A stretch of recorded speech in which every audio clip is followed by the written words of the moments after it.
En 20 segundos se supone que volvemos.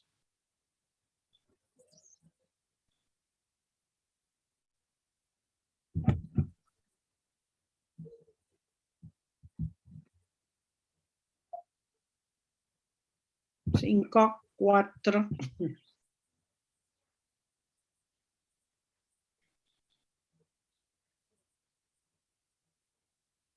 Bien. Volver a añadir sala. ¿Quedó? Volvimos todos al grupo acá. La verdad que no me está representando mucho. Sí, Sí, estamos profe. todos ahora. Sí, porque eran 78, más o menos. Sí, perdimos Sí, uno, profe. mira, en la ida y venida. Perdimos uno. Bueno, bien. ¿A ustedes les apareció de repente que quedaban en una sala de sala 1? Había 4 salas de 18 personas cada sala. ¿Les asignó una Sí, sala? sí, profe. Bien. Sí. Sí, profe. Muy bien. Sí, profe. Nos vamos a poner, me mandó a otra sala, pero volví.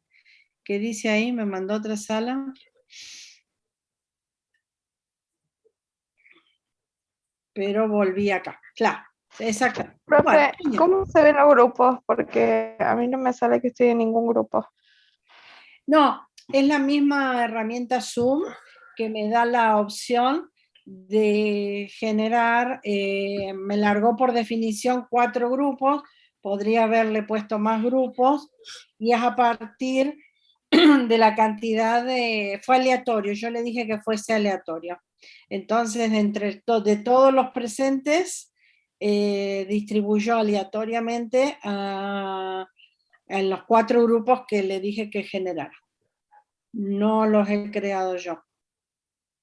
Por lo que vi, me da la opción de que el alumno puede elegir en forma independiente a qué grupo puede caer. Ahora no la aprobamos a esa, y si no, puedo yo elegir manualmente en qué grupo. ¿A quién fue que no le dio ninguna? ¿Inés? ¿Inés, no estuviste en ningún grupo? Sí, no me dio ninguna sala. ¿Entraste más tarde? No, Porque a lo mejor cuando hizo la distribución en Zoom, o vos estabas entrando, o entré a las 11 justas. a las 11 justa. No, entonces sí te han mandado y no te diste cuenta, porque como eran 18, o sea, la vez que yo lo hice, éramos A mí 4, también entonces, Zoom me sacó. ¿Zoom te sacó, Genaro? Bueno, vamos a seguir practicando. Esto es para trabajar de qué manera, en este caso con la teoría. Yo puedo darles un ejercicio, que lo trabajen en grupo, les doy un par de minutos y volvemos a... Eso no va a pasar hoy porque tenemos una teoría bastante larga hoy. Voy a apagar la cámara para que no me complique la presentación.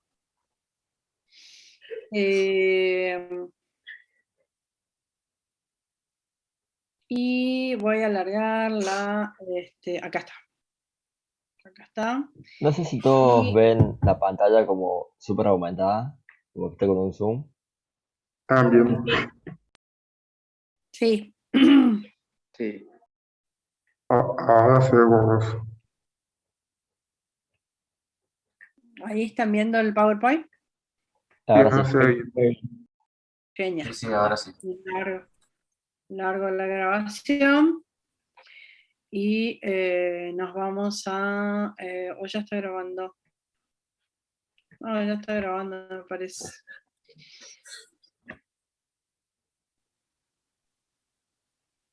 Grabar en la... Oh, no me dejó. Grabar en esta computadora. Listo. Largamos. y con lo que nosotros vamos a empezar hoy es a trabajar el camino de cómo, que es el gran objetivo de este curso, que es la resolución de problemas para poder llegar a definir el algoritmo y en un último paso llegar a definir el programa que va a ser ejecutado por nuestra computadora. ¿Bien?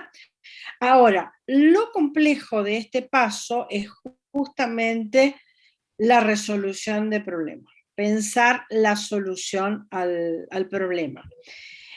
No es, se supone que el desafío nuestro es aprender a pensar la solución.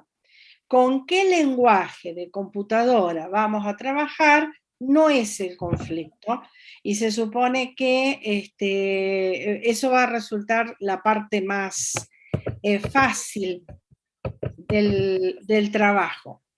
Lo complejo realmente es pensar la solución al problema con el que tenemos, con el que nos encontramos nosotros. Entonces, repasemos un poquito como para tomar el hilo para poder comenzar. Estamos pensando que nuestro trabajo está orientado siempre a un dispositivo, que es una computadora, que la computadora la vemos principalmente como una herramienta que cumple una tarea determinada, una herramienta en general, una herramienta sirve para cumplir una función. Y para cumplir esa función, lo que hace es convertir la materia prima que se le ingresa en un producto y durante ese trámite, digamos, hace un proceso. Entonces, si ahora hacemos la analogía con la computadora, la materia prima en una computadora serían los datos que aportamos para que se pueda llevar a cabo el trabajo. Y esos datos van a estar dados o van a formar parte de lo que llamamos problema. El producto va a ser el resultado del proceso que se aplique sobre los datos. Y ese producto en computación lo llamamos información y está asociado con el problema resuelto. El dispositivo ya dijimos que es la computadora, entonces lo que realmente nos preocupa o en lo que vamos a trabajar ahora es sobre cómo definir el proceso. Y hablar del proceso implica hablar de la resolución del problema. Entonces, hablar de una resolución de problema que va a... Hablar de resolución de problema, perdón, iba a cometer un error gravísimo. Hablar de resolución de problema nos lleva o va de la mano de lo que existe, o de lo que se llama pensamiento computacional. Entonces, ¿qué es el pensamiento computacional? Primero, ¿por qué dije que iba a cometer un error gravísimo? A veces se suele cometer el error de decir, bueno, que el pensamiento computacional lo va a desarrollar aquel que va a trabajar o aquella persona que va a trabajar con una computadora, y en realidad no es así. Al hablar de pensamiento computacional estamos hablando de muchas capacidades que desarrollan las personas, fundamentalmente quienes se dedican a la programación o a trabajar con computadoras. Pero entonces, ¿qué es el pensamiento computacional? Comprende todos aquellos procesos de pensamiento que forman parte o que están involucrados en la formulación de problemas y en encontrar o en la representación de las soluciones a los mismos. Bien, y esas soluciones van a ser llevadas a cabo o van a ser ejecutadas por un agente de procesamiento que puede ser una computadora, puede ser otro ser humano o puede ser una combinación de ambos. Esto significa que yo acá estoy hablando en términos más generales o que superan los límites de una computadora, porque es así. Hablar de pensamiento computacional no necesariamente implica una computadora, porque por ejemplo, nosotros podemos desarrollar estas capacidades y no estar utilizando computadora. El pensamiento computacional está soportado o se basa sobre 4 grandes pilares, que son la descomposición, la abstracción, el reconocimiento de patrones y los algoritmos. Estos son los 4 grandes pilares y que nosotros a partir de ahora vamos a hablar o lo vamos a nombrar muchas veces. ¿Qué sería descomposición? O cuando escuchan la palabra descomposición, ¿con qué lo asocian? No estamos hablando de alimentos que se ponen en mal estado. A desarmar en componentes distintos. Exactamente. A desarmar en componentes más chiquitos. Por lo tanto, ¿y por qué beneficio traería en la resolución de problemas el desarmar en componentes más chiquitos? Es porque es más Conocer fácil. más problemas y a la vez solucionarlos con mayor efectividad. Porque mientras más chico sea, vas como abriendo más y viendo más qué es lo que está pasando o cómo se puede ir cambiando eso para darle una mejor solución. No, Priscila, Divide y eso que me vencerás. dijiste va más con patrones. Y entonces ahora enseguida retomamos, vamos a ver qué son los patrones, porque vos me dijiste, Priscila, que sería resolver cada vez más problemas y ¿qué fue lo otro que me dijiste? Y podríamos, que sería más fácil resolver problemas, creo que me dijiste. Le dije que al desarmarlo, al hacerlo en partes más pequeñas, es como que vas viendo más los problemas y vas viendo cómo solucionarlos de mejor forma. O sea, solucionas más problemas mientras estás viéndolo. Bien, bueno, está bien. Esa última parte me gustó. ¿Quién más? ¿Alguien dijo algo de descomposición?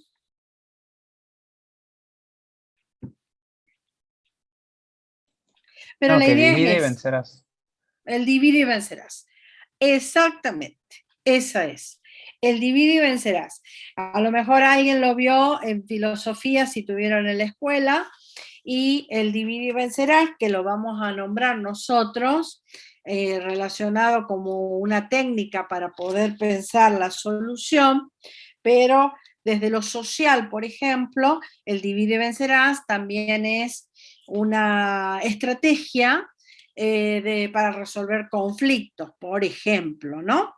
Entonces, la idea es distinguir las partes. Entonces ahí hay todo un proceso que es reconocer cuáles son las partes que componen a un problema, desarmar, porque la estrategia consiste en que facilita a la solución total del problema el pensarlo por partes más pequeñas. Al ser más pequeñas son más simples y a lo mejor ahí es donde surge o entra en funcionamiento otro de los pilares de este pensamiento, que es el reconocimiento de patrones. Avancemos un poquito más. Entonces, el pensamiento computacional lo vamos a entender como un proceso cognitivo, ¿sí?, que involucra a su vez una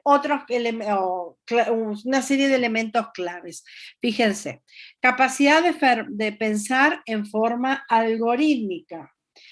O sea, esto está relacionado con lo que vamos a denominar enseguida de algoritmo, pero a lo mejor ya conocen a qué se hace referencia con algoritmo.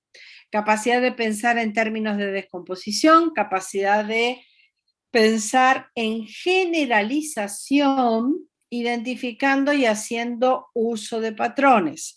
Y la generalización aquí también es clave a la hora de plantear o pensar un algoritmo que tiene que ser general, es decir, resolver o la solución tiene que servir a todos los casos o a la mayoría de los casos que cumplen con cierto o determinado patrón. Capacidad de pensar en términos abstractos. Y acá es donde tenemos una complicación en estos primeros pasos de la programación. Y capacidad de pensar en términos de evaluación.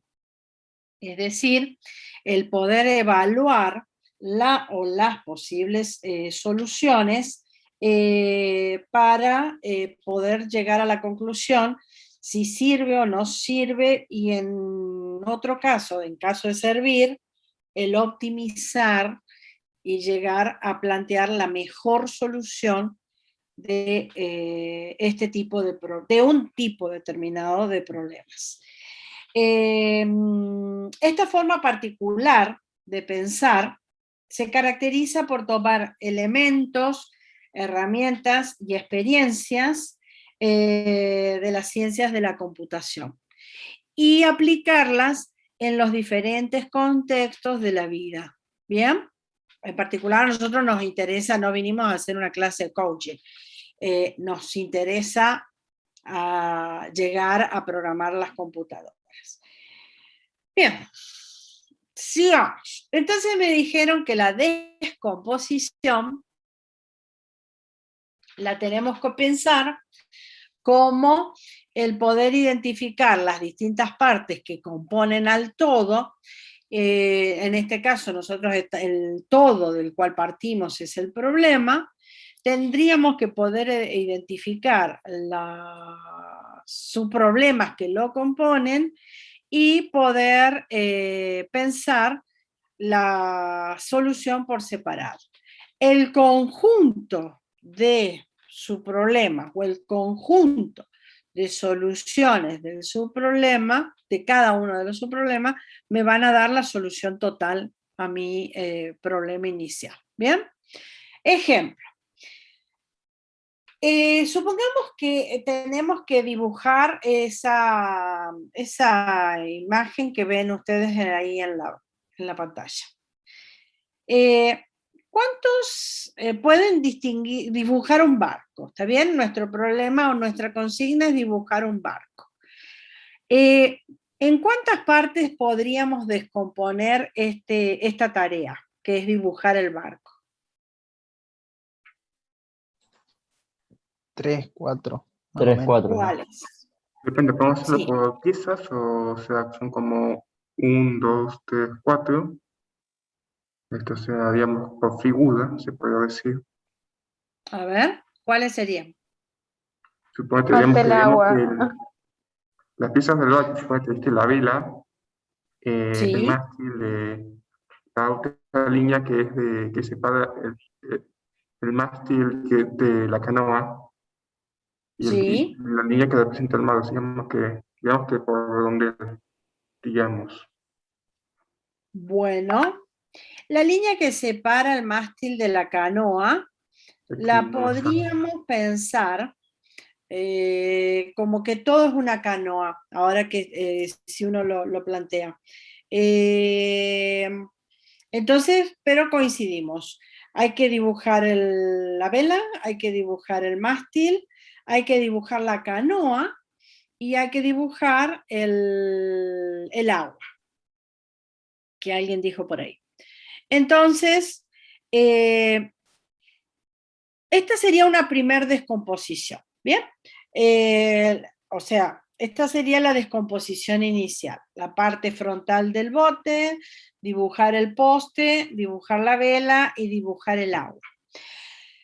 Lo que puede ser que cada uno piense distintas alternativas, porque a lo mejor hay alguien que pensó, como me dijeron recién, empezó el detalle diciendo dibujo la vela, luego el poste, luego la canoa y por último el agua. Ahora, este listado de tareas en la que hemos descompuesto puede ser que ya sea lo suficientemente claro y preciso para quién va a ser el que ejecute. Si yo soy un dibujante experto, con solo decirme el problema ya no hubo ambigüedad, es decir, con que solo me digan dibujar un bote en el agua, ya fue lo suficientemente precisa la orden como para poder llevarla a cabo. Si se trata de un niño que está aprendiendo a dibujar, entonces la primer consigna no va a ser lo suficientemente clara, por lo tanto, debemos plantearla como la descomposición de las partes que le van a dar como resultado el bote en el agua. ¿Me explico? Ahora, podemos llegar a plantear esta descomposición inicial y vamos a llegar a la conclusión de que a lo mejor todavía no es lo suficientemente precisa, o, por ejemplo, la tarea 1, dibujar la parte frontal del bote, me sería necesario una segunda descomposición en donde yo quisiera especificar que el dibujar el bote significa que hay que desarmarlo o dividirlo, descomponerlo en dos tareas, que es dibujar el borde y dibujar la parte de la base de la canoa. ¿Me explico lo que quiero decir? El dibujar el poste tal vez ya es preciso, dibujar la vela y dibujar el agua también. Pero en este punto en el que estamos, el primer pilar es el de la descomposición, que es pensar al problema inicial como un conjunto de subtareas. ¿Dónde está lo complejo ahí? ¿Cuál sería la complejidad de esta descomposición? Si es que le ven complejidad. Descomponerlo no es de complejidad.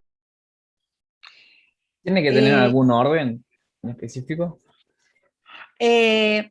Al hablar, sí, o sea, puede que sí.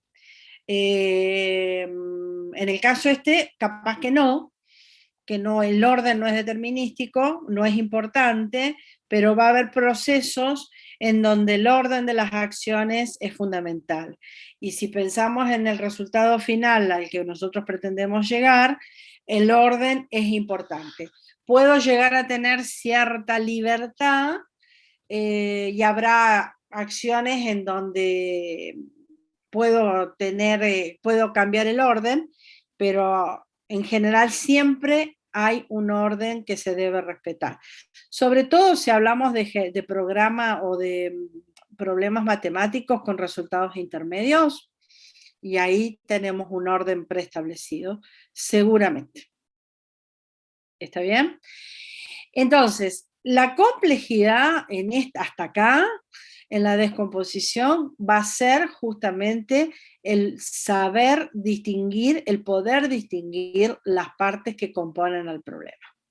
No sé si quien me dijo la descomposición estaba pensando en eso, pero la descomposición, la complejidad inicial es saber distinguir las distintas partes que componen el problema. ¿Está bien? En esta etapa de descomponer, entonces puede surgir... Sí. Entonces, un ejemplo sería tipo desarmar una moto y saber qué parte desarmó. Desarmar una moto sería, claro, el desarmar una moto podría ser, estoy pensando,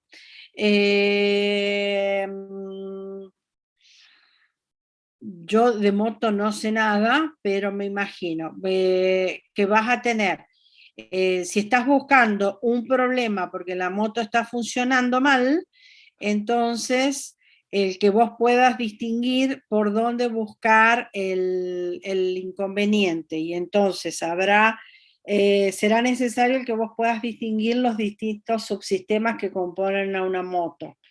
suponete, yo te tiro, pero no sé de motos, lo que es transmisión, lo que es la parte de electricidad, o qué otro sistema puede haber, o qué otro subproblema puede haber en la moto. Electricidad seguro, de ese seguro que hay. La parte de combustible lo podríamos llegar a manejar por separado.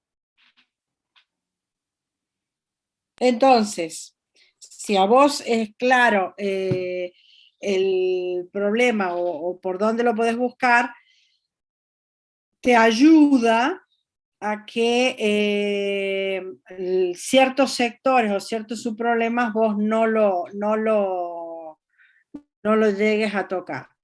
A ver, ¿qué otro ejemplo podemos usar para... Supongamos la lista de alumnos de un curso, de un curso. Y queremos saber el promedio de los alumnos y cuántos alumnos no aprobaron. ¿Bien? Entonces, quiero saber cuántos alumnos no aprobaron matemática en tercero A. Entonces, ¿qué tendríamos que hacer? Conseguir la lista de alumnos, establecer una línea, un límite, un umbral de ahí para arriba se aprueba, de ahí para abajo se desaprueba, ordenarlos y bueno, si querés sacar promedio, hacer las cuentas requeridas.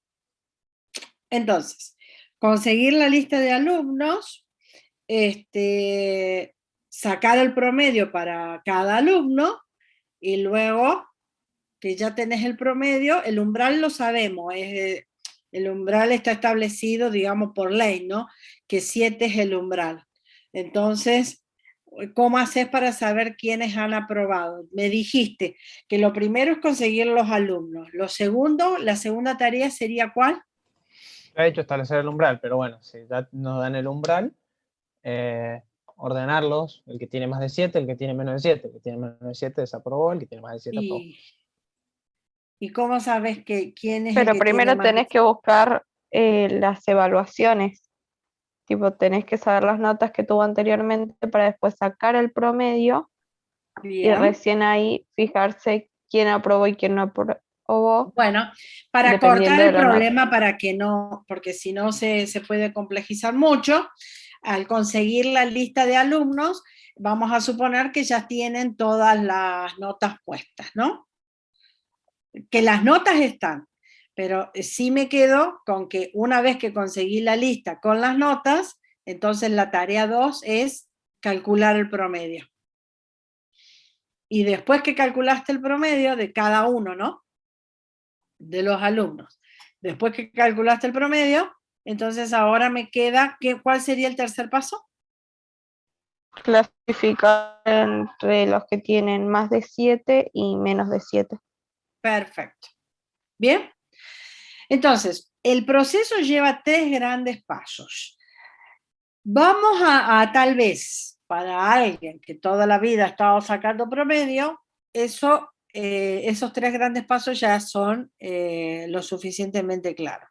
Para quien acaba de entrar a trabajar en una escuela y se le pide como primer tarea esto, entonces tal vez sea necesario que sigamos trabajando y vamos a necesitar descomponer aún más qué significa calcular el promedio de todos los alumnos de un curso y después la tarea de qué significa registrar o determinar quién aprueba o no, o clasificar, como fue que me dijeron recién. Entonces, al descomponer un problema complejo o un problema, vamos a echar mano o nos vamos a encontrar seguramente con que podremos determinar patrones o similitudes entre los subproblemas que hemos distinguido o a lo mejor y otros problemas que ya hayamos definido antes. ¿Y cuál sería la ventaja de poder darnos cuenta de que hay patrones o similitudes con otros problemas que ya hemos trabajado antes? La efectividad, Sí, pero a ver, ¿por qué ganarías efectividad? porque ya lo Estamos sabes y ya lo tenés, digamos, ¿Cómo? incorporado. Que ya lo sabes al patrón y decís, listo, esto era así. Listo, exacto. Se supone que cuando uno reconoce patrones y encuentra similitud entre un problema que tenemos que trabajar con otros problemas que ya hemos trabajado, se supone que ya entendí o que ya adquirí la capacidad o aprendí cómo se resuelve. Entonces ese tiempo ya lo gasté, no es que lo tiré, sino que ya lo gasté, y entonces ahora me simplifica el proceso de resolución de este nuevo problema. Puede pasar también que la similitud no sea exactamente igual, pero de todas maneras sigue siendo beneficioso que yo encuentre patrones con algo ya conocido y utilizarlo totalmente o en forma parcial. Hay ganancia en cuanto al tiempo y el proceso de encontrar la solución al problema que estamos trabajando. Y eso nos va a beneficiar para otro proceso fundamental que se involucra en esta etapa de resolver problemas, que es la generalización. Y entonces, ¿qué significa generalizar? Partamos de la base. Por ejemplo, un ejemplo así de lo cotidiano. Si yo observo todos los alumnos que tengo en mi aula y entonces veo que todos los alumnos son de pelirrojos, entonces yo voy a decir, al generalizar, puedo hacer una generalización estableciendo que todos los alumnos de resolución de problemas son pelirrojos. Y eso lo hice a partir del análisis de cada uno o de grupos de datos que estamos en este caso, que sería verle la cabeza a cada uno de los alumnos de la materia. Generalizar en términos de un algoritmo que va a resolver un problema, ¿qué sería? Y, por ejemplo, yo quiero hacer un algoritmo que sume el 4 con el 5, y entonces puedo llegar al generalizarlo a establecer una solución que me permita sumar dos números naturales positivos. ¿Se entiende la idea de generalizar? Entonces, fíjense que, ¿de qué estoy hablando? Descomposición, reconocimiento de patrones y generalización. Todos elementos claves en el momento de pensar la resolución de un problema. Entonces, cuando hablamos de reconocimiento de patrones, dijimos que dado un problema, nosotros, y si invertimos o destinamos un tiempo para resolver ese problema, ese tiempo lo voy a poder ahorrar en problemas semejantes o similares que vengan después. ¿Han visto este tipo de juegos? No sé cómo llamarlo. Sí, sí. Seguramente se han encontrado con esto. ¿Cuál es Sí. la estrategia o cuál es el objetivo? ¿Cuál es el objetivo? Resolver la última cuenta. Resolver esas 4 ecuaciones. Bien. Entonces, ahora, ¿qué más podemos decir? ¿Qué hay acá? En la imagen se está relacionando una figura, o sea, un dibujo con un símbolo o un número sería en este caso. No sé, díganmelo. Usa imágenes y usa números. Claro, o sea, Digamos que la idea es digamos que cambia el símbolo o el número por una imagen, digamos que habría que deducir qué número representa esta imagen. Bien, O sea que- o sea que en definitiva hay que deducir, no tanto como inventar, sino porque por lógica. claro, hay un sustento teórico, ¿no? Pero Sí, sí por ejemplo, identificar. perdón, por ejemplo, las cucharas, podría decirse que son 6. 6 la cuchara, es una escoba. Perdón, Perdón, pensé que una cuchara de escoba sería, o sea, una escoba sería 6, se podría decir. Ah, perdón, 6 no, 4. 4. 4, perdón. 4 la escoba. Primer punto, ¿cuál estás resolviendo? La tercera de las La escoba. ecuaciones. Sí, bien. Ahora, ¿vos por qué me decís que vale 4? En 12 dividido 3. 12 dividido 3. Perfecto. Entonces, 12 dividido 3, fíjate que vos cómo llegás a plantear de que es una preguntonta esta, ¿no? Pero a lo que voy es que dado un problema, ¿cuál es el concepto que quiero trabajar? Dado un problema, el problema en este caso, ¿cómo está presentado? Con imágenes, con dibujitos, y hay datos. ¿Cuáles son los datos que tenemos? Claro, que una imagen es, suponete, si o sea, que las primeras ecuaciones, digamos que la imagen, o sea, por ejemplo, las brujas valen lo mismo, las Bien, varitas valen lo mismo y las escobas también, no sé. Y que son 3 de cada uno. Entonces se puede, bueno, pero escúchame la pregunta. ¿Qué datos te está presentando esta situación o este enunciado? Que 3 brujas valen 45, 3, no sé, 3, Estrellitas o varitas. claro, valen 21 y creo que se podría dividir 21 entre 3 y sabríamos cuánto vale cada varita. Bien, entonces cuando vos me decís que puedo dividir 21 entre 3, fíjate que vos estás a su vez, y yo dije recién que el pensamiento computacional involucra elementos, experiencias y conceptos. Entonces, ¿vos por qué sabés que divido 21 entre 3? Y porque uno, además de los datos que me está planteando, que no me lo contestaron, pero los datos concretos que ustedes tienen acá es el 45, el 21 y el 12. Esos son los 3 datos que te está planteando. Pero a su vez, vos estás usando los conocimientos previos. ¿Por qué me dijiste 21 lo divido entre 3? Porque yo sé que si sumo 3 veces el mismo valor, ahí tenés 3 varitas. ¿De qué manera podrías expresar esa varita más varita más varita? Yo puedo escribirlo de otra manera, ¿no es cierto?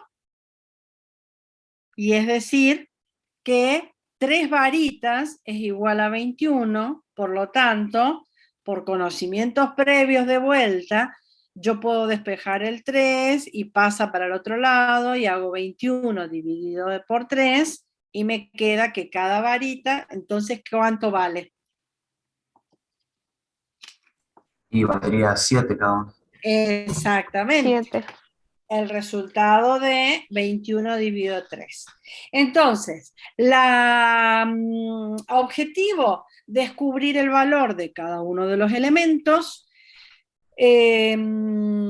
usando los datos que me da, que son 21, 45 y 12, y aplicando los conocimientos previos. Me está diciendo que estos son sumas y qué más. ¿Qué más está Y involucrando? hay una multiplicación al final. Y hay una multiplicación. Lo mismo hay una Lo resta que, también. ¿Perdón? También habría una resta implementada, porque la última brujita no tiene ni escoba ni vara. Bien. Entonces, hay trampas. No, no son trampas, sino que, y que recién cayó alguien que me dijo que las escobas van a valer, ¿cuánto vale cada escoba? Valen 4 cada una. 4 cada uno, pero resulta que cayó en la trampa, que es que no son exactamente igual las 3 escobas que yo estoy viendo ahí. Claro, tiene 2 en una, la del medio. La del medio tiene una pequeña diferencia con el resto, es cierto, yo podría poner una imagen más grande,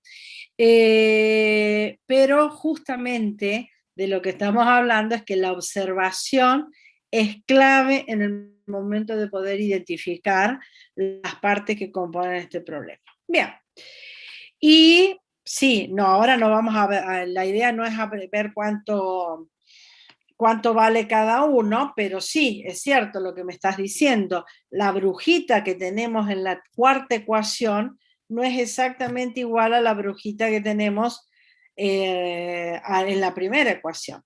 La bruja de la primera ecuación tiene más elementos que la de la última, y eso es un dato que no está explícito, pero que yo sí tengo que poder identificarlo para poder calcular cuánto vale cada uno. ¿Bien? Pero de lo que nosotros estamos hablando es del reconocimiento de patrones. Entonces, si yo ya analicé por primera vez este tipo de ejercicio, cuando me encuentre de aquí en más con ejercicios similares, seguramente el resultado o se me simplifica el proceso de resolución. ¿Está bien? Porque ahora, ¿qué gané acá? En primer punto, ya sé qué tengo que observar. Bien. Allá en el primero teníamos sumas y multiplicaciones, en el segundo tenemos sumas, multiplicaciones y resta, pero la esencia es exactamente lo mismo y por lo tanto este segundo me va a llevar menos tiempo y en este caso también voy a tener el mismo resultado. ¿Qué me pueden decir de este tercero? ¿Cuáles serían las incógnitas? Perdón, ¿cuáles serían los datos? Las zapatillas valen 30. ¿Esos? Sí, el de la zapatilla. ¿Cuáles serían los datos en este planteo? Los datos inconcretos no serían el 30, el 20, el 13, que se suma, se Perfecto. multiplica. Perfecto. Que hay sumas y multiplicaciones. Perfecto. Ahora, ¿cuáles son las incógnitas? ¿Qué tenemos que averiguar? ¿De cuánto vale ¿Cuánto una vale? zapatilla? Ah, perdón. Sí. ¿Cuánto vale la zapatilla? ¿Cuánto vale el niño? Y creo que es un ramo ese. Sí, Igual el un niño tiene bono un de... ramo. El niño Un tiene un bono ramo. de algo. Bien. ¿Qué podemos decir de la zapatilla? ¿Qué tengo que averiguar? O sea, acá vamos a ver qué observaron. Y ahí tendríamos que saber cuánto vale cada zapatilla individualmente. Cada zapatilla. ¿Bien? ¿Por qué? Y porque si bien en la primera ecuación me está hablando de pares, y entonces de entrada yo puedo decir arriba cuánto vale el par de la zapatilla. Claro, el par valdría 10. 10. Cada una saldría 5. Entonces, cada una valdría 5. ¿Y por qué tengo que analizar que el valor de cada zapatilla? Porque en la última ecuación involucra una zapatilla y no el par. A ver, ¿qué más han observado?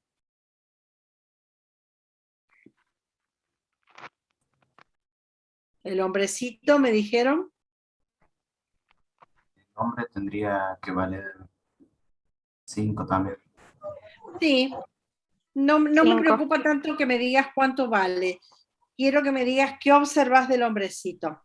Ah, que luego tiene una variación, que en uno tiene dos Ah, que ramos y uno no. Bueno, al revés. ese, Y también tiene Exactamente. zapatillas. Cuando tiene esa El hombrecito, variación, aumenta lo que sería su valor. exactamente, porque el hombrecito de la cuarta ecuación es el resultado del valor del hombrecito más el valor de los dos conos más el valor del par de zapatillas. ¿Estamos de acuerdo? Sí. Multiplicado por el valor de un cono, lo cual significa que tendré que identificar cuánto vale el par de conos y la mitad me va a dar Libre. el valor del cono individual.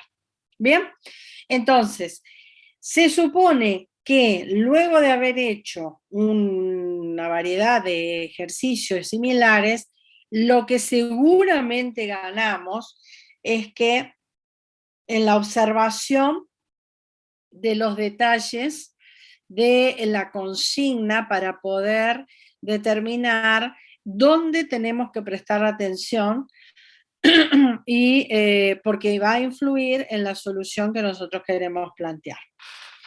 Entonces, vamos a suponer que tenemos a un agente de ejecución, creo que dije yo al principio, en este caso quien va a ejecutar el proceso es un robot, que es muy básico este robot porque solamente sabe 4 instrucciones, ¿bien? Que son las 4 que muestro ahí como si fuesen 4 botones. Entonces, díganme, ¿qué patrón reconocen? El escenario es esa hoja cuadriculada que tenemos arriba.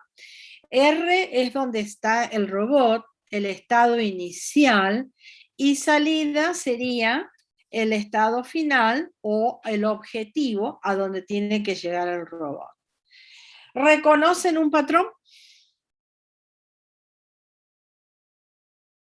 No sería, el patrón sería abajo, abajo, derecha, derecha, arriba, arriba y derecha. Y de ahí en más se repite todo lo mismo. Bien. Entonces, si además este robot tiene la capacidad de entender cuando uno le dice repetí tantas veces, ¿cuántas veces sería? Me dijiste abajo, abajo, derecha, derecha, arriba, arriba, y después me dijiste derecha, derecha. Y ahí queda ubicadito como para de vuelta hacer el mismo patrón, Claro, hacer aparte de que sigue un patrón en el camino, que la mayoría de partes tiene tres cuadritos, menos el último que tiene dos. No, porque fíjate, bueno, sí, pero el patrón te va a servir porque en el último, si vos le decís derecha, derecha, y quedó realmente afuera de la cancha. ¿Bien? Pero no sería un error Claro, claro. porque lo que queremos es que quede en la salida. Entonces nosotros, a la hora de pensar la solución, podríamos llegar a sacar ventaja de que si el robot, en este caso, tiene que ejecutar varias veces lo mismo, entonces yo agarro y le podemos expresar que una cierta secuencia de pasos la repita tantas veces y el robot puede, es más simple darle la directiva al robot. ¿Bien? Entonces, el descomponer, el analizar para reconocer patrones, nos va a permitir el poder llegar a definir las abstracciones. Y una abstracción es un proceso por el cual cada uno tiene que captar la esencia de lo que realmente representa algo o de lo que queremos representar. Y en ese poder captar la esencia va al mismo tiempo otro proceso que es el de eliminar todos aquellos detalles que no son necesarios para poder pensar la solución de lo que queremos resolver. La abstracción, a lo mejor la palabra abstracción, ustedes la asocian más que todo relacionado con el arte, pero en definitiva estamos hablando de lo mismo, que es definir una abstracción, es poder plantear un modelo o una representación, o la construcción de una vista más simplificada, les dice ahí, de la idea inicial o la idea principal. Lo complejo aquí, entonces, ¿cuál es? Del análisis, el poder eliminar, identificar lo esencial, y a su vez también identificar lo no esencial. Lo no esencial va a ser eliminado y con lo que realmente me interesa o lo que es importante, definir o plantear una representación. Por lo tanto, acá, ¿qué es importante? La observación, la detección y el poder, la reducción de detalles, ocultando o eliminando o descartando todo aquello que no sea relevante. Supongamos consigna. Tenemos esta foto.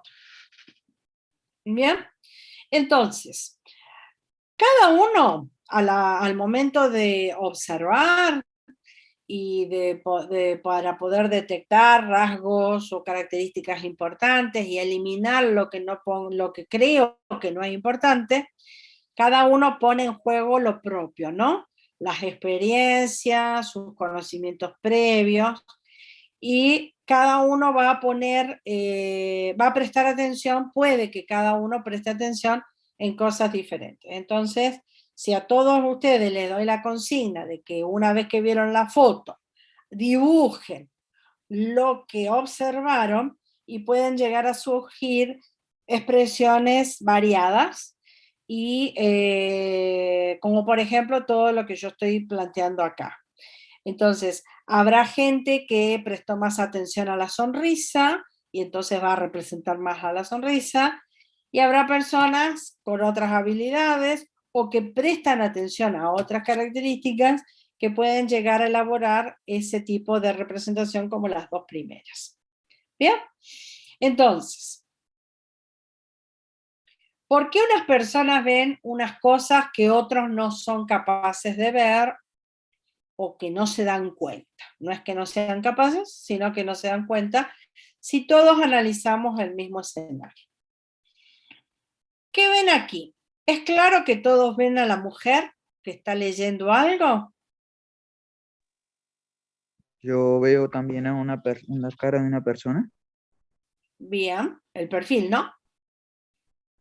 Sí, sí. Y el perfil de esa persona, ¿qué rasgos tiene esa persona? Que tiene un bigote y barba. Que tiene bigote y barba. ¿Alguien vio a la mujer? Sí, Sí, vi los claro. dos. Bien, perfecto.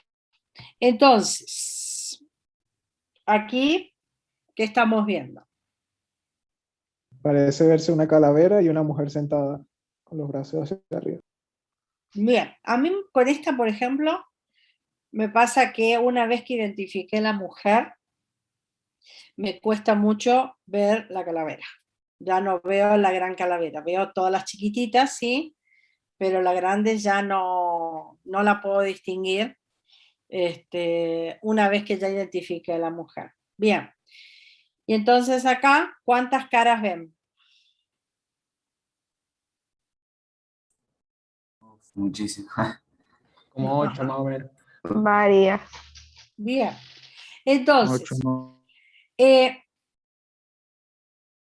el proceso de abstracción y aprehensión no, estamos hablando de poder captar, ¿no? De poder adquirir. Son procesos individuales, pero que en todos los casos va a estar determinado por las características personales y todo lo que cada uno lleva involucrado. y las capacidades de cada uno, pero también va a estar determinado por el esfuerzo y la experiencia, es decir, y las estrategias de resolución de problemas que tenga cada uno, ¿bien? Es decir, ¿qué quiero decir? Que a la hora de poder definir un problema, y la solución a un problema, no es que tengo que ser súper inteligente, sino que es una capacidad que se va a ir desarrollando a medida que uno vaya adquiriendo mayor experiencia y vaya desarrollando las habilidades. Entonces, supongamos que quiero saber cuántos cuadraditos amarillos o sombreados tiene esta figura que compone un cuadrado. ¿Cómo podríamos calcularlo? Díganme dos maneras. Bueno, una sería contar uno por uno. Exacto, tracción sangre. Uno por Si uno. no, lo que se podría hacer sería como pintar todo Calcular y la fila. restarlo del medio. Bien. Esa es otra, que a todo, o sea, es un cuadrado que se compone de cuadraditos. Claro, podríamos Entonces, restarle al número total de cuadrados, restarle el cuadrado al medio y nos quedaría. bien. ¿Qué otra más?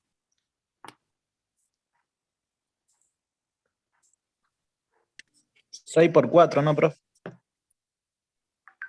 6 por 4. Bien. Entonces, el cuadrado total, ¿no? Tiene 6, cada lado tiene 6, entonces 6 por 4 podría ser 6 por 4, 24. ¿Alguien los contó a mano?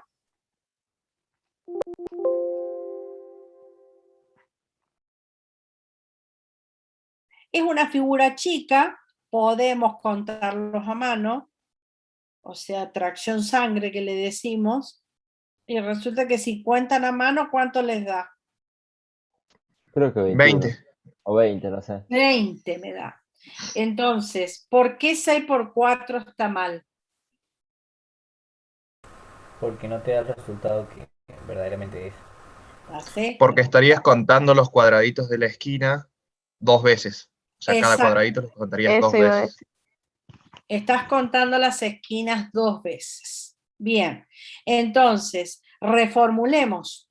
No sería 6 por 4. Entonces acá podríamos decir, bueno, entonces es 6 por 4, 24, y le resto 4, que sería un par de...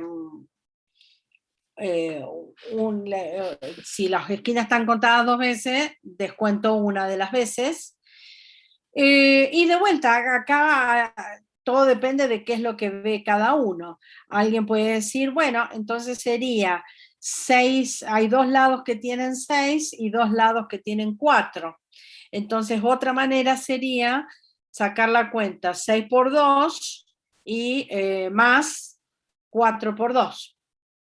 Y si no, la que me dijeron recién, la cantidad total de cuadraditos. El que me dijo eso, le resto lo blanco, ¿cómo sería? Sería 6 por 6, que creo que es el total de cuadraditos, restándole 4 por 4. ¿Y cuánto te da? Y me debería dar 20. Debería dar 20. Bueno, 6 por 6. 36 menos 4 por 4 es 16 y sí te da 20. Bien, entonces, a lo que sí es seguro es que todas las estrategias me tienen que llevar a 20. ¿Bien? Entonces, podemos pensar distintos métodos, podemos aplicar distintas estrategias, pero todos tenemos que llegar al mismo resultado. Ok, acá estamos haciéndolo sobre un caso concreto, que es una figura que tiene 6 por 6, ¿no? Entonces, yo ahora podría venir y decir, bueno, perfecto, supongamos que entonces la figura tiene un lado de 37 cuadraditos. Entonces, ¿cuál sería la estrategia para calcular? Podríamos aplicar la tracción sangre, pero es más lenta.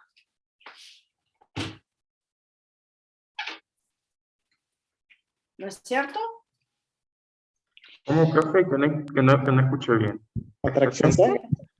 Que podríamos aplicar la tracción, el método, la estrategia de tracción sangre, que sería contar uno por uno. Pero ¿qué pasa?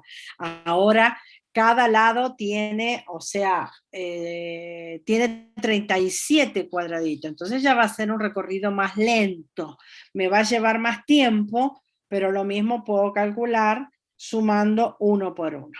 Pero si no, podríamos, si ya encontré un método para cuando el cuadrado tiene el lado de 6 cuadraditos, puedo aplicar la misma estrategia y decir, bueno, 37 tiene el lado, lo multiplico por 4 y le resto las 4 esquinas.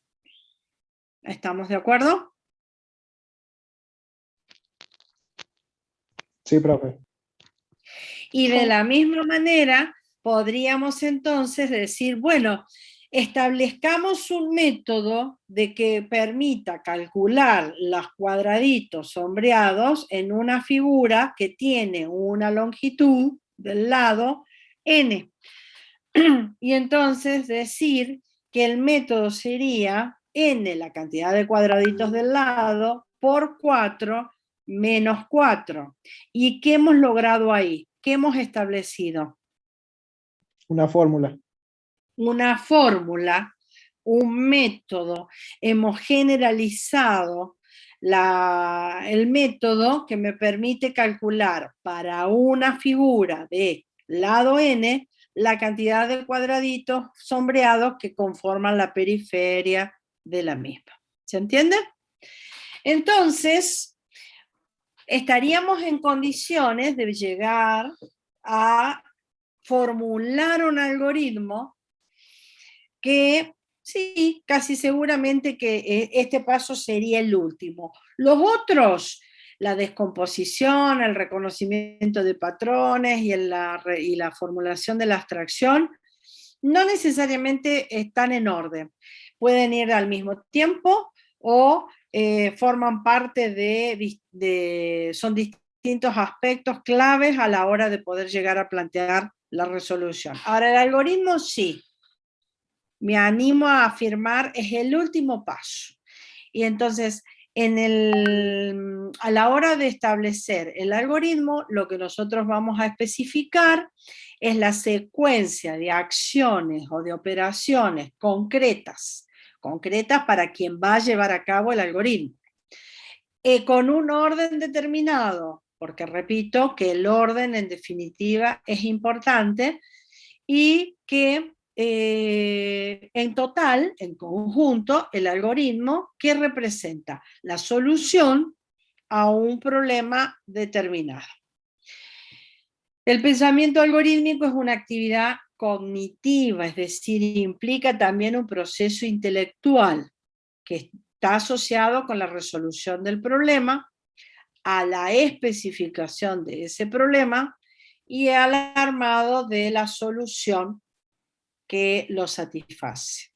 ¿Qué es un problema? Si yo les pido que me definan qué es un problema, ¿qué sería un problema? Una situación que requiere una solución. ¿Sí? Sí. Perfecto. Y esa solución va a provocar un cambio de un estado inicial para llegar a un estado final. Ahora, es un problema, ¿por qué? Y porque si yo supiese de entrada cómo resolverlo, no tengo ningún problema. ¿Se entiende lo que quiero decir? Es decir, que cuando yo tengo o surge un problema, es porque se está provocando un conflicto o existe obstáculos entre el estado inicial y el estado final a donde queremos llegar. Entonces, ¿Qué tenemos que hacer con ese problema? Resolver los obstáculos para que me deje llegar hasta la situación final o la situación deseada. De todo lo que venimos hablando hasta acá, yo vengo haciendo un punteo o estoy detallando que en todo este proceso son muy importantes determinadas capacidades con las que tenemos que trabajar, que son las que me van a garantizar el llegar a plantear la solución a un problema inicial. Y entre esas capacidades, ¿qué tenemos? Ya nombré la observación, la reducción. La reducción es la que nos va a permitir llegar a la generalización. El análisis, en donde el análisis involucra el descomponer, el abstraer y el generalizar. La reflexión, que involucra juicios sobre problemas complejos. El diseño, que es la etapa de mayor creatividad, porque a la hora de hacer un programa, la creatividad juega un papel fundamental. Creatividad no lo tenemos que asociar solamente con el dibujo, los colores, sino que hacer un programa es un proceso muy creativo. La aplicación, que es donde se pone en juego lo de poder identificar patrones y reutilizar soluciones. Y bueno, y todo esto lo vamos a meter adentro de lo que es la tarea de la programación. De todos los problemas que nosotros podemos pensar o con los que nos podemos enfrentar, sin perder de vista que nosotros estamos hablando de encontrar soluciones a problemas que van a ser ejecutados por la computadora, los vamos a dividir en dos grandes grupos. Están ya aquellos problemas cuya solución es subjetiva.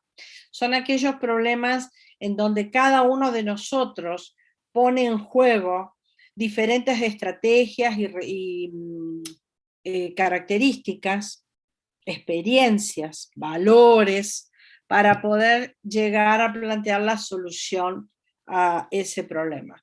Entonces, si todos tenemos el mismo problema, como por ejemplo elegir cuál es el candidato que vamos a votar, cada uno va a llegar a diferentes soluciones al mismo problema.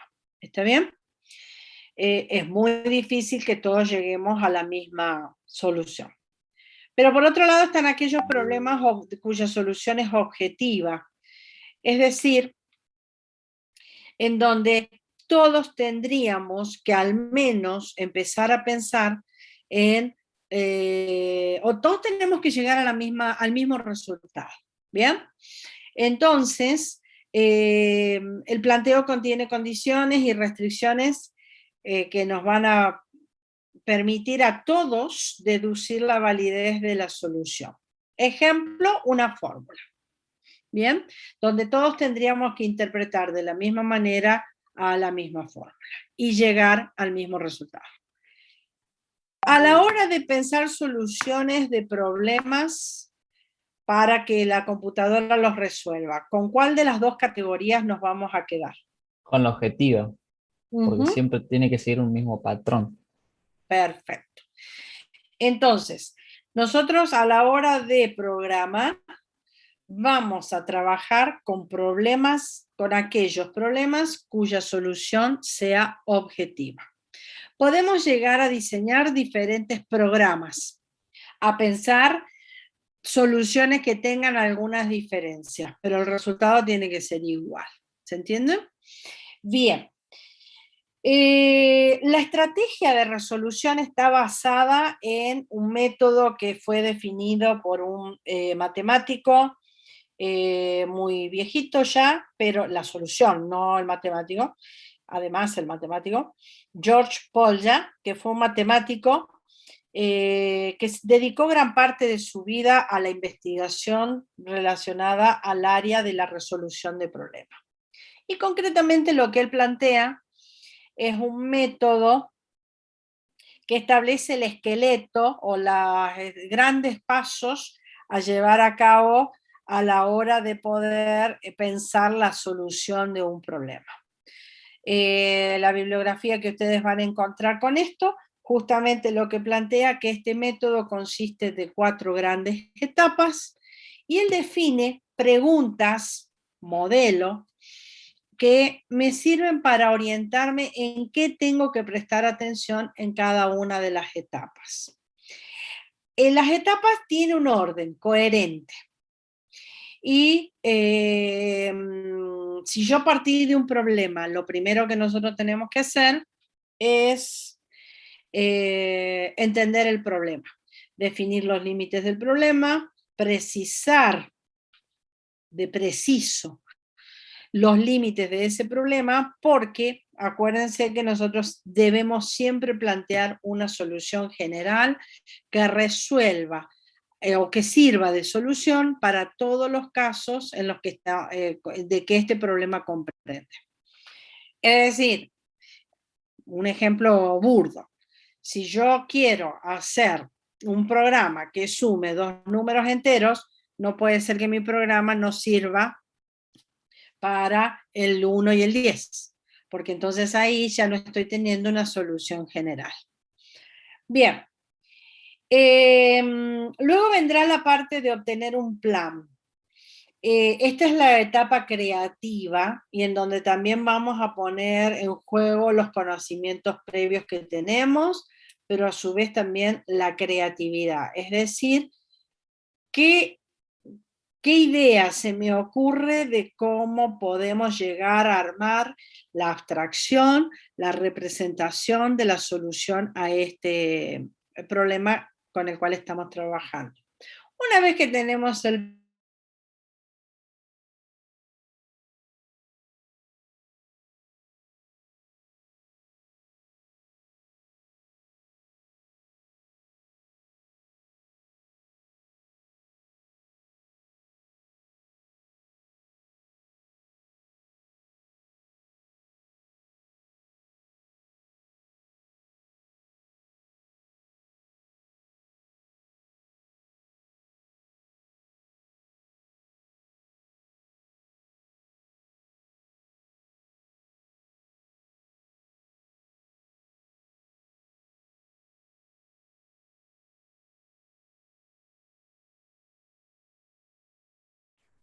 y datos no relevantes.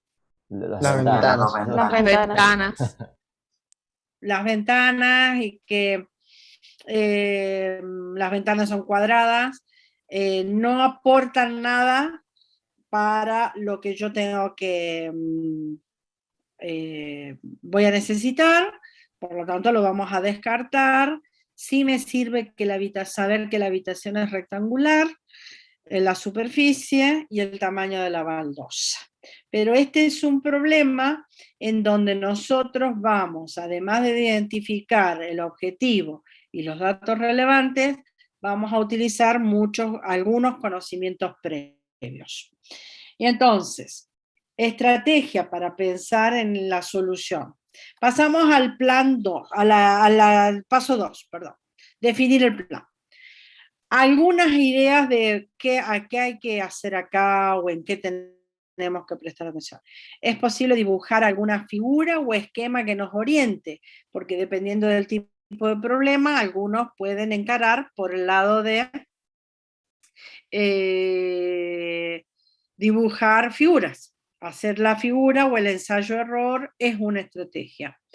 ¿Qué cálculos se deben realizar? Identificar patrones, en qué orden se deben realizar los cálculos y demás. Entonces, acá es donde vamos a echar mano a lo que en algún momento me enseñaron en la escuela, y fue que ¿qué cuenta hay que sacar acá?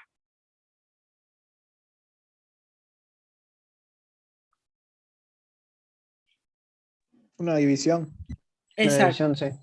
El tamaño, el área del piso por el área de cada baldosa. Exactamente. Dividimos el área del piso de la superficie total, la vamos a dividir por el área de la baldosa. Dije que hay distintas estrategias. el divide y vencerás que me nombraron al principio también es una estrategia. Cada uno utiliza la que mejor le funciona y dependerá también del tipo de problema que queremos hacer. Cada uno arma su propio método. ¿Bien?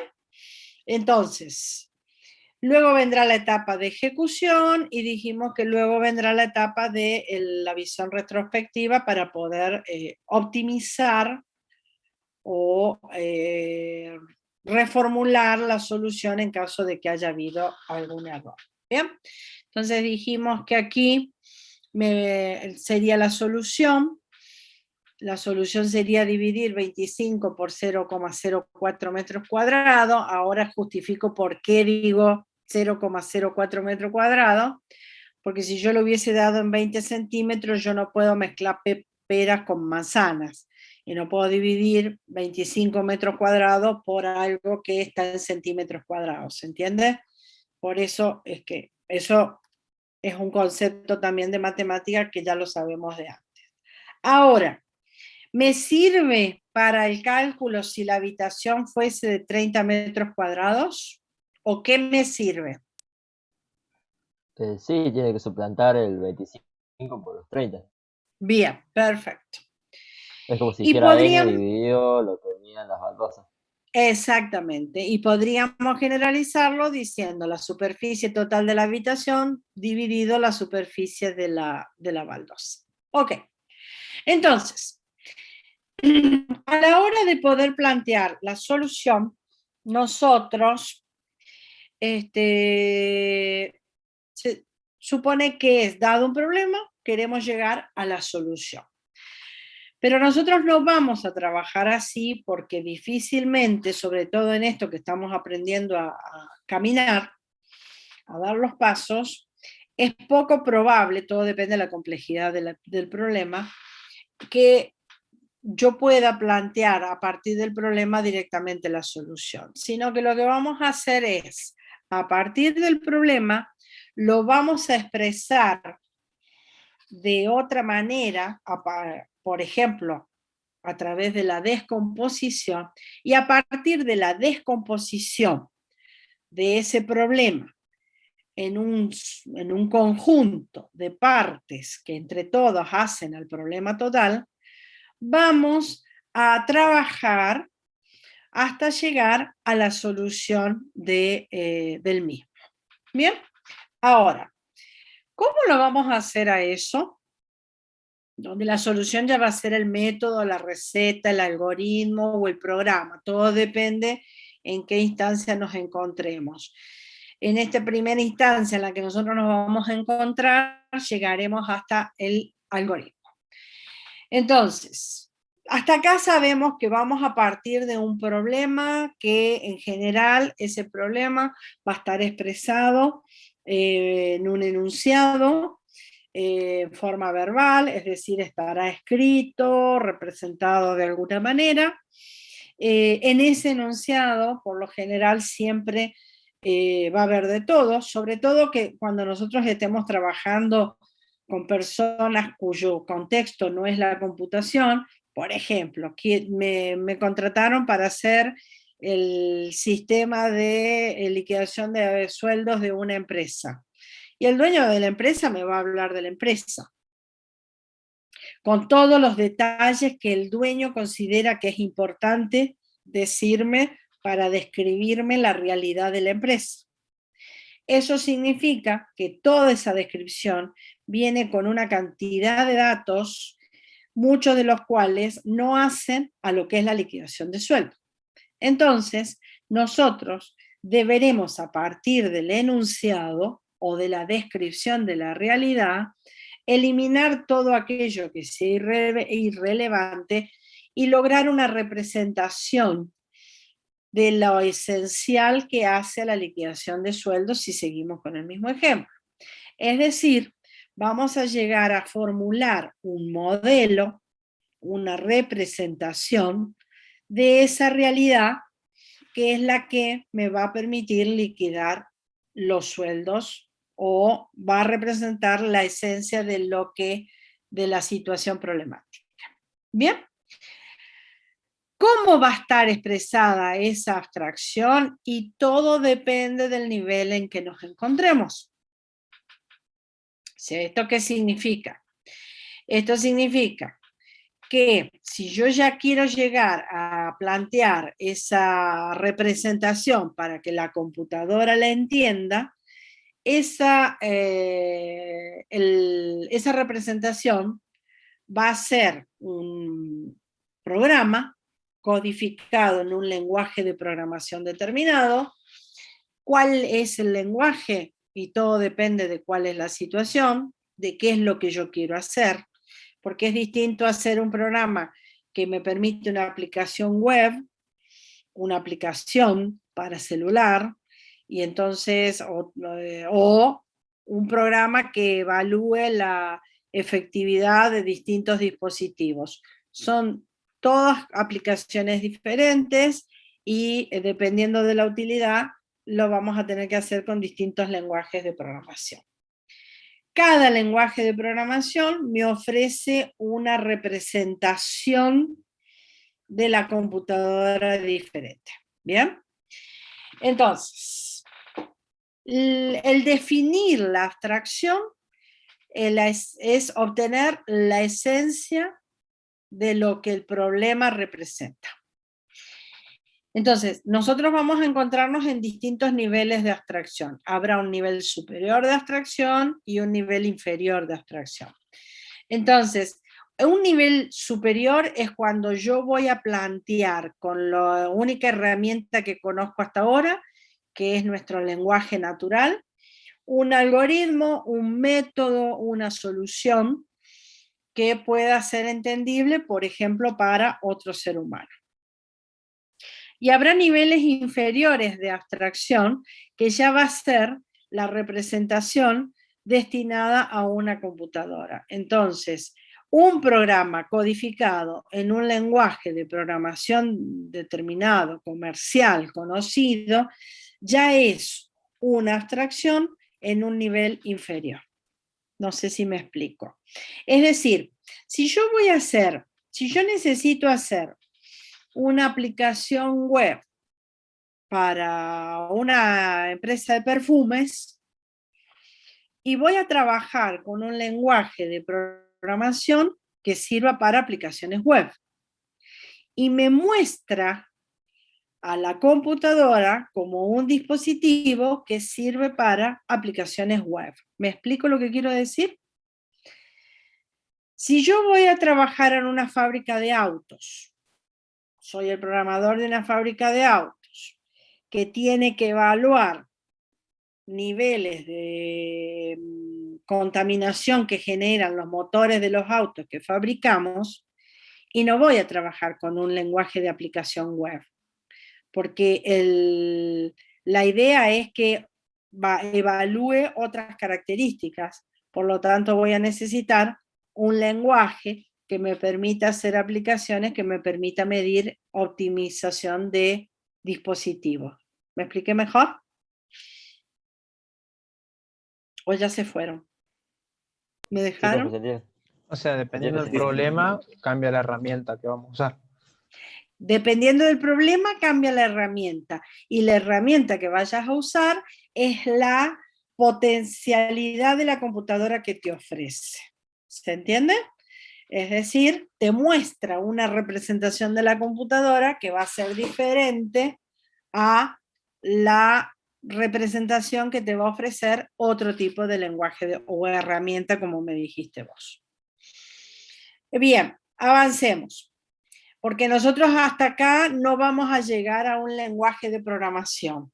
Vamos a llegar en un nivel más superior de abstracción, porque vamos a trabajar con el lenguaje natural, que es nuestro castellano. Pero sí pensando que quien va a ejecutar ese algoritmo expresado en lenguaje natural es la computadora. Y al final del cuento, sí vamos a llegar a plantear un método, que es un conjunto de instrucciones, y ese conjunto de instrucciones tiene que ser lo suficientemente claras y precisas para quien va a hacer el papel de procesador y llegue a la solución. Si en particular el procesador es la computadora, el lenguaje será un lenguaje de programación. Y el resultado de armar una secuencia de instrucciones expresadas en un lenguaje de programación es a lo que le llamamos programa. ¿Bien? Bueno, por lo tanto es importante tener en claro qué acciones o instrucciones son las que reconoce una computadora o qué entiende el que va a hacer el papel de procesador, si lo quiero hablar en términos generales. Lo otro importante tener en cuenta es, siempre hay un estado inicial y siempre hay un estado final. El estado final es el estado al que vamos a llegar luego de poner en práctica el algoritmo, o sea, de ejecutar el conjunto de tareas ordenados que se definieron para poder, desde el estado inicial, llegar a la situación final. Entonces,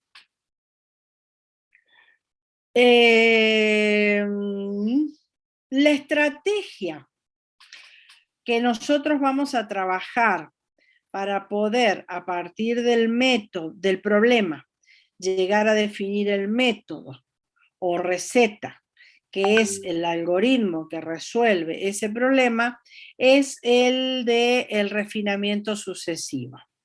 El refinamiento sucesivo consiste de dos grandes pasos. Paso 1, la descomposición.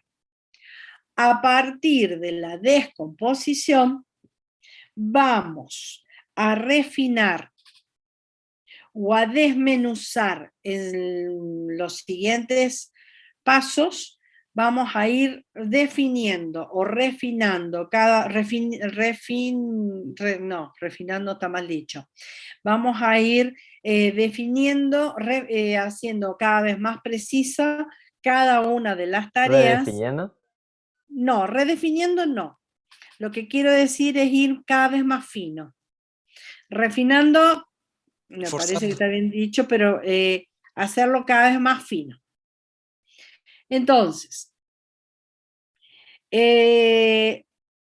la descomposición, vamos de vuelta.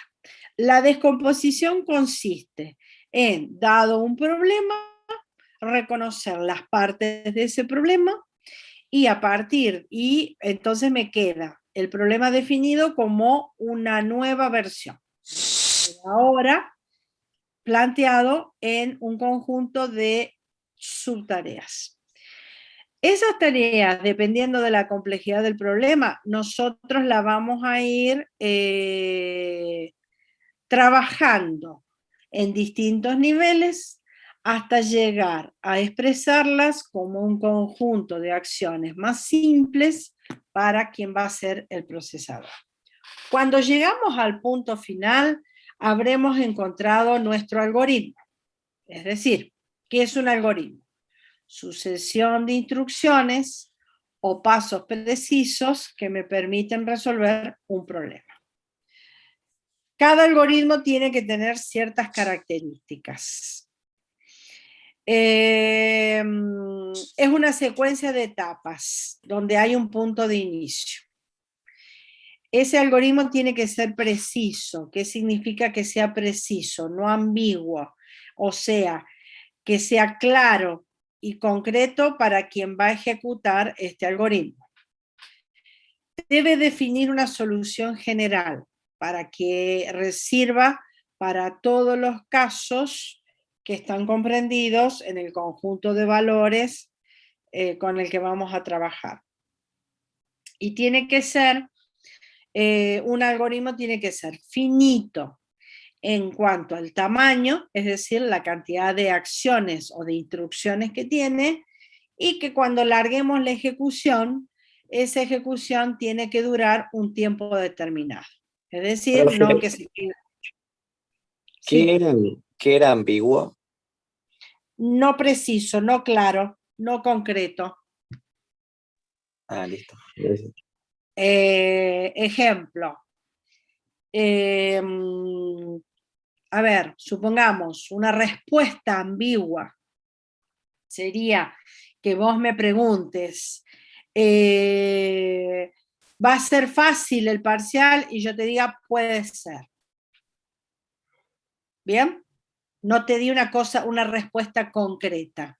En términos de algoritmo pensado para un procesador, es, por ejemplo, suponete que vos nunca, no conoces el martillo y nunca colgaste un cuadro en una pared. ¿Bien? Entonces yo te asigno la tarea a vos, colgar el cuadro. Esa tarea a vos no va a ser precisa. ¿Sí? Entonces, será necesario que yo te diga qué tenés que hacer para colgar el cuadro. ¿Entiendes la idea? Yo tendré que decirte, tenés que medir desde el techo hasta donde vos querés, o desde el piso hasta donde vos querés. Claro, Tendrás tiene que seguir unas instrucciones, por decirlo así, eso. O sea, Exactamente. En este caso, hay que seguir unas instrucciones. Exactamente. Ahora, vos sos un experto colgador de cuadros, con que yo te diga, colga este cuadro, esa orden para vos ya es precisa. ¿Se entiende? ¿De qué depende ser preciso o no ambiguo? Y depende de quién es el procesador y qué sabe hacer el procesador. ¿Está? Entonces, en este contexto, ¿quiénes están involucrados? Está involucrado el trabajo, que es el problema que queremos resolver, y ese problema o esa realidad está descrita a partir de un enunciado. Es importante tener en claro quién es el procesador. El procesador es la entidad capaz de realizar el trabajo, y tenemos que tener en claro qué sabe hacer el procesador. ¿En qué contexto o en qué ambiente ese procesador se desempeña? Y entonces, teniendo en claro todo esto, nosotros vamos a definir un algoritmo para ese procesador que resuelve el trabajo que se planteó adelante. Para llegar a esta situación ideal, que es definir el algoritmo, nosotros dije que tenemos que tener en claro qué sabe hacer el procesador, y lo que sabe hacer tiene un nombre que es la acción primitiva. O sea, ¿a qué le llamamos acción primitiva? A toda aquella instrucción que el procesador conoce. ¿Bien?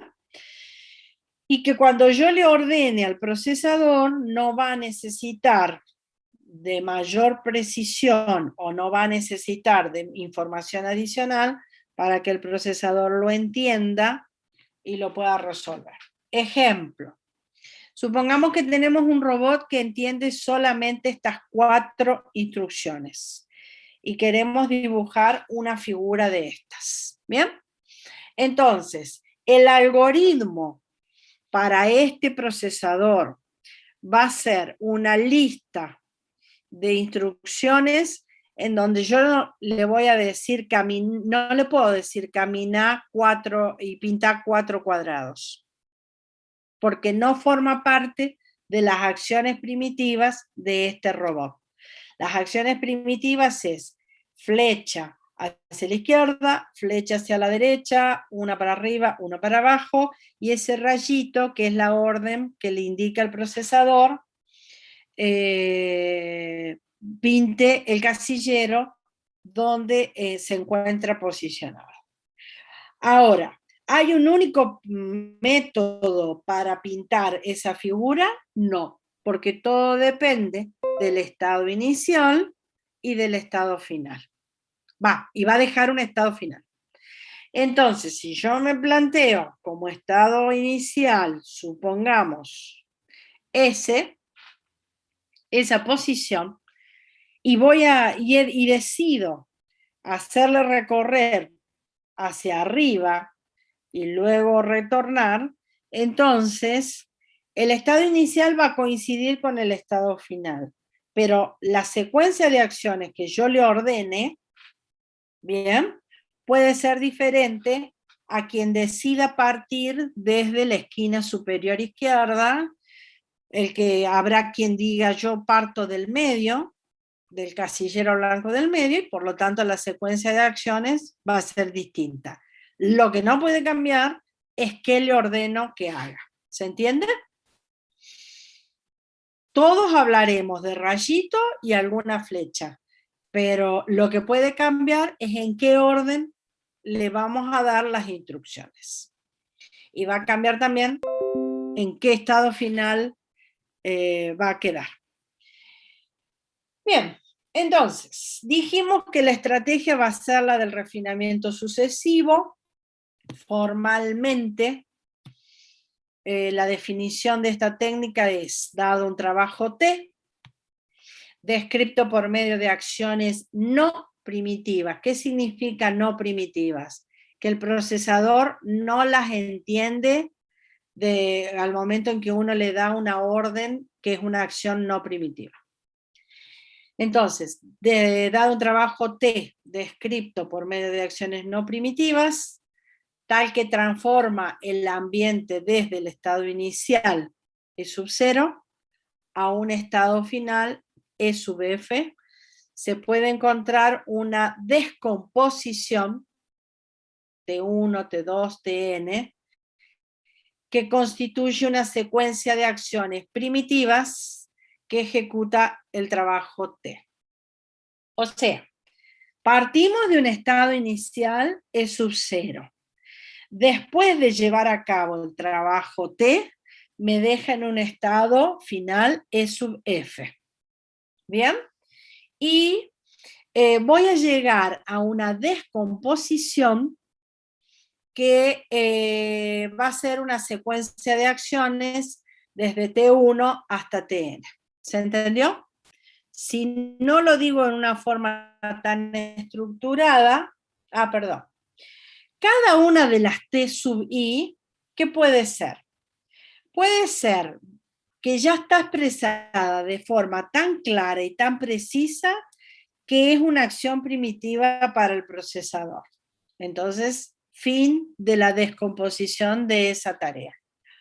O puede ser una acción no primitiva, es decir, que todavía el procesador no la entiende, por lo tanto vamos a llegar a una expresión, necesito un nivel más de refinamiento, en donde esa tarea T sub I la voy a descomponer en un conjunto de K tareas.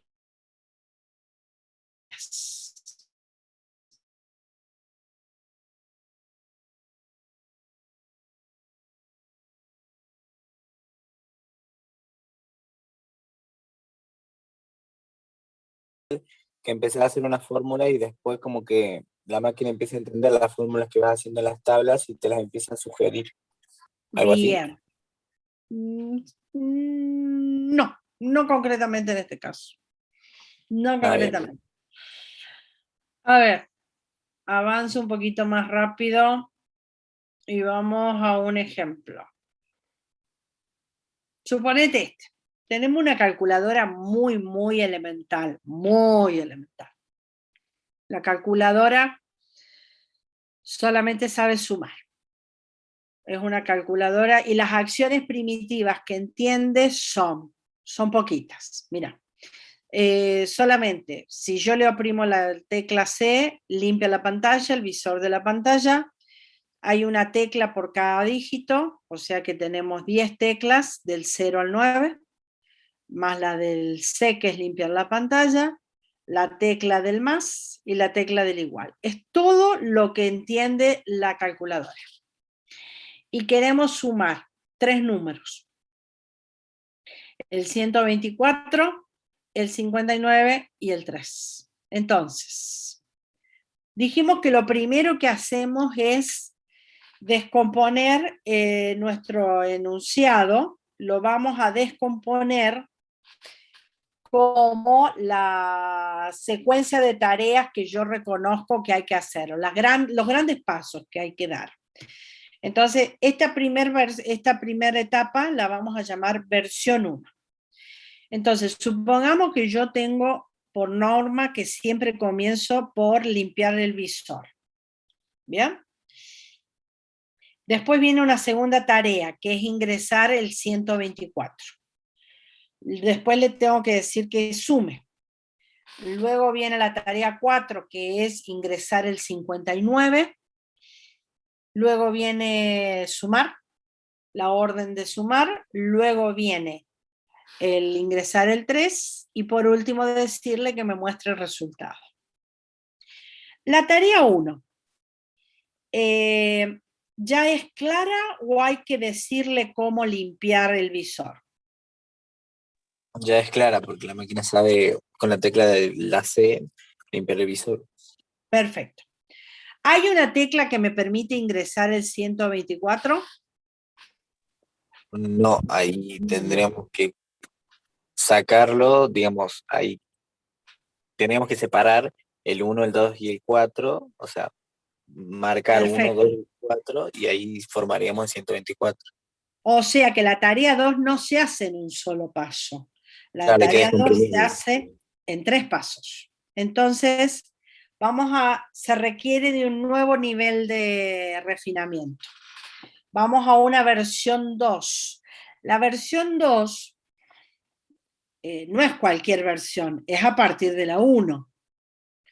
Y es un detalle más profundo de la 1. Por eso que les dice versión 1 refinada. Entonces, como la tarea 1 ya está lista, la repetimos tal cual como está. Pero la tarea 2, entonces ahora la tarea 2, yo tengo que explicarle cómo hace la tarea 2, y es que la tarea 2 la tenemos que hacer en 3 pasos, que es ingresar el 1, colocar el 2 y colocar el 4. La tarea 3 la repito tal cual porque ya hay una acción primitiva que haga lo que dice la tarea 3, pero la tarea 4, de nuevo, yo no tengo una tecla para el 59, sino que la tarea 4 se tiene que desglosar o descomponer en 2. Colocar el 5 y colocar el 9. Fíjense cómo identifico yo las tareas. La tarea 1 la repetimos tal cual, pero la tarea 2 ahora la estoy desarmando en la tarea 2.1, 2.2 y 2.3. ¿Por qué? Porque estoy guardando la historia de dónde viene esta tarea. Estas 3 tareas vienen de la 2. La tarea 4 se desarma en 2, por lo tanto, tenemos la tarea 4.1 y la 4.2. La 5, la 6 y la 7 la repetimos porque no hace falta que la desarmemos en un conjunto de pasos.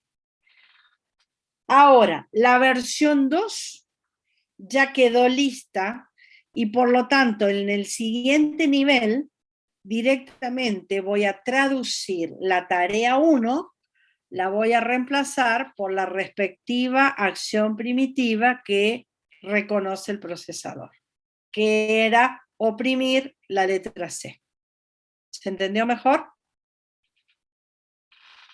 Sí. Bien. Entonces, ¿cómo vamos?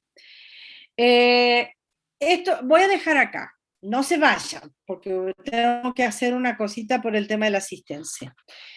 Yo les dejo en esta presentación un segundo ejemplo. Este segundo ejemplo presenta esto es real. Existe una herramienta que se llama Logo, que es un lenguaje que a lo mejor alguno lo vio en la escuela si tuvo programación. Y el Logo es un lenguaje para poder programar, aprender a programar, que tiene un procesador al que le llamaba la Tortuga. Y yo acá estoy presentando una versión parcial de la historia, porque en realidad la Tortuga reconoce más instrucciones o acciones primitivas. Pero yo acá estoy planteando una situación más acotada. supongamos que yo quiero dibujar esa figura y el procesador es esa tortuga, cuyo estado inicial es el que me muestra ahí abajo. Vamos a suponer que la tortuga está mirando para arriba y, o sea, este es el punto, la tortuga está, ¿qué quiero decir? Que si yo ahora le digo avanzar, la tortuga va a ir para arriba, ¿no? Y el ambiente es la hoja de papel y solamente reconoce 3 acciones primitivas. O sea que sabe hacer muy poco. La tortuga solamente entiende derecha, izquierda y adelante. Y cada vez que avanza, avanza cuando yo le digo adelante, y cada vez que avanza va dibujando una línea. ¿Vieron como el autito ese de la municipalidad que pinta las rayas de las calles? Bueno, igual, la tortuga avanza y va pintando la línea, por dónde va. Si yo les pido que me digan cuál sería la versión 1, y la versión 1 es la descomposición de nuestro problema. ¿Cuántas tareas reconocen o en cuántas partes descomponen este problema?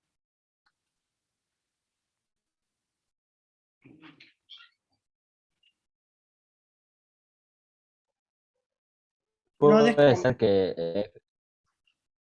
perdón. Sí, dale. ¿Puedes Dale. repetirla? La figura que quiero dibujar es la que están viendo acá, ¿no? El problema, o sea, la consigna es dibujen esta figura. Dijimos, paso 1, descomposición. La descomposición es expresar el problema en términos de un conjunto de partes. Entonces, ¿cuántas partes reconocen en este problema? ¿Cuántos pasos? 3 podría 3. ser. ¿Cuáles? El farol, el palo y el pedestal. Perfecto. Perfecto. Entonces, 3 son las grandes tareas que hay que dibujar acá. Yo cambié el orden. Dibujamos la base, luego la línea que une la base con el rombo o el farol. ¿Bien? Bueno. El ejemplo sigue, y eso lo van a analizar ustedes, el ejemplo sigue analizando, refinando, refinando cada una de las tareas. La T1, acuérdense que el procesador solamente entiende derecha, izquierda y adelante. Y la tarea 1, ¿cómo la expresé? Dibujar la base que es un rectángulo. Estamos lejos de decirle ahora derecha, izquierda y adelante. ¿Se entiende la idea? Entonces, en este ejemplo, capaz que sean necesarios 3 o 4 niveles de refinamiento, donde vamos a tener que decir con mucho detalle qué implica la tarea 1, qué implica la tarea 2 y qué implica la tarea 3. ¿Bien? Yo se los dejo acá. Profe, Vamos. y Sí. cuando se mueve, o sea, se mueve, dibuja, ¿no? O sea, si, por Exacto, ejemplo, sí. hacia adelante, dibuja. Va a pintar, a medida que avanza, pinta. Líneas, Claro, ¿no? habría que ir dividiendo entonces entre los 4 lados que tiene el rectángulo. Y Claro.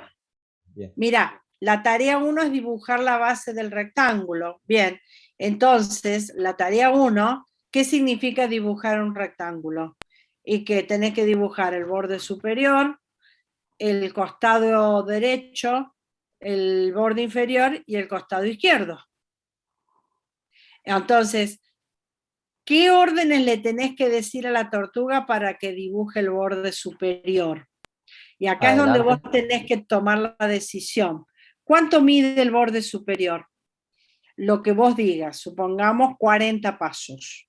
Y por lo tanto, cuando decidas que el borde superior mide 40 pasos, el borde inferior también mide 40 pasos.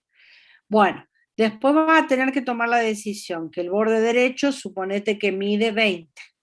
Por lo tanto, el borde izquierdo también va a medir 20 pasos. Esto significa, fíjate que en la versión 2, la tarea 1 solita, hemos descompuesto en 4 más. Dibujar borde superior, derecho, inferior, izquierdo, pero todavía me falta decir, y habrá entonces una versión 3, ¿qué significa dibujar el borde superior? Ah, con Y los así, ángulos. claro, porque el borde superior, acá tengo la figura, el borde superior, ¿qué es? Es hacer este recorrido y que gira. Para que el borde derecho haga este recorrido y gire, el borde inferior haga este recorrido y gire, y el borde superior haga este recorrido y gire. Todo esto suponiendo que la tortuga arrancó ¿dónde? Yo he decidido que arrancó en la esquina superior izquierda, pero a lo mejor a ustedes se les ocurre que comience en esta esquina inferior, o a alguien se le ocurre por el otro lado. Lo que sí es claro, tienen que dibujar la misma figura que yo, y el programa al final del cuento, ¿en qué termina?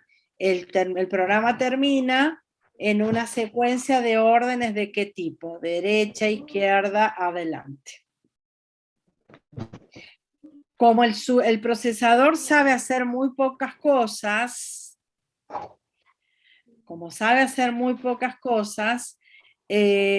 obviamente que este programa va a terminar siendo extenso, porque no fue, o sea, sería más corto si el procesador entiende, cuando yo le digo dibujar un cuadrado, listo, lo entiende y lo hace. ¿Se entiende lo que quiero decir?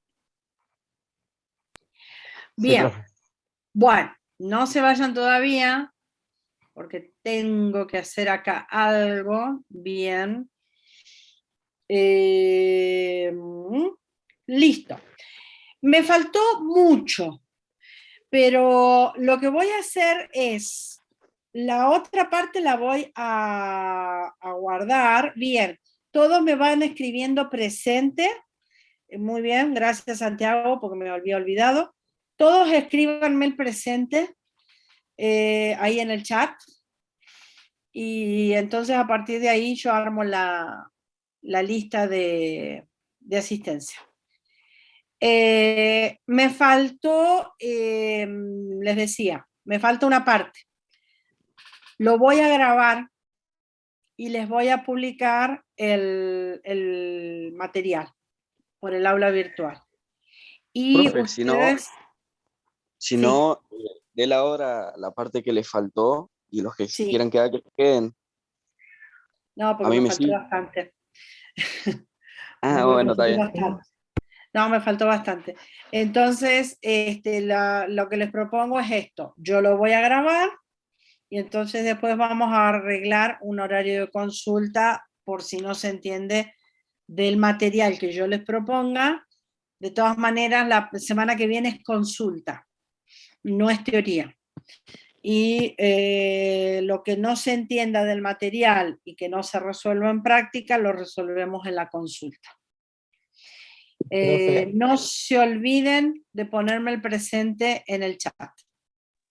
Profe, ¿cuándo es el primer parcial? El primer parcial es después de me parece que el 5 puede ser, en mayo, pero no falta mucho. Es el 5. El 5. Profe, le conviene cortar la grabación. Bien. Ok. ¿Ponemos presente o el nombre y el apellido? No, presente, porque ya les pedí que ustedes... Párate que voy a pausar la grabación. Ahí está. Presente porque el nombre y apellido lo va a tomar solito. Profe, ¿los que ya pusieron presente los podemos retirar? ¿O Porque todavía no? yo había sí. puesto el nombre y apellido nomás. Sí, Francisco. Bueno, No, chao, pongan profe. presente. Hasta luego, Escriban la profe. palabra Profe, presente. ¿puedo poner una canción de despedida? No, da. Profe, Ponela. Sí. Bajito. Sí, ¿quién me habló? Inés. sí, una consulta. O sea que la semana que viene, porque, ay, la semana que viene no vamos a tener laboratorio. La semana que viene, lo que diga el calendario. Lo que te dije es que no vamos a tener teoría con tema nuevo. Ah, bien. Me había quedado Vamos esa a duda. tener tema nuevo. Vamos a tener consulta, vamos a tener clase, pero no tema nuevo. Sí, vamos a tener laboratorio, van a tener consultas. Este fue el último tema para el parcial. Chicos, no mezclen en el chat risas y esas cosas porque están poniendo presente. Así no se hace tan complicado después la lectura. Hasta luego, profe. Chao, chao. Hecho eso, me retiro. Nos vemos. Chao, profe. Gracias. Nos vemos. Chao, Luego, Inés. profe, cuídese. Igualmente. Chao, profe. Cuídense. Chao, profe, Chao, nos chao. vemos, gracias. Chao. Mi presente está entre los jajaja. Chao, profe. No entendí, Genaro. Que mi presente está entre los mensajes, Bajen la los mensajes música. de Apaguen risa. la música. Ahí está. Gracias. ¿Cómo, Genaro? Mi presente está entre los mensajes de risa. Bien, bien, bien. Pero pusiste la palabra presente. Sí, puse presente. Listo. Nos vemos. Nos vemos.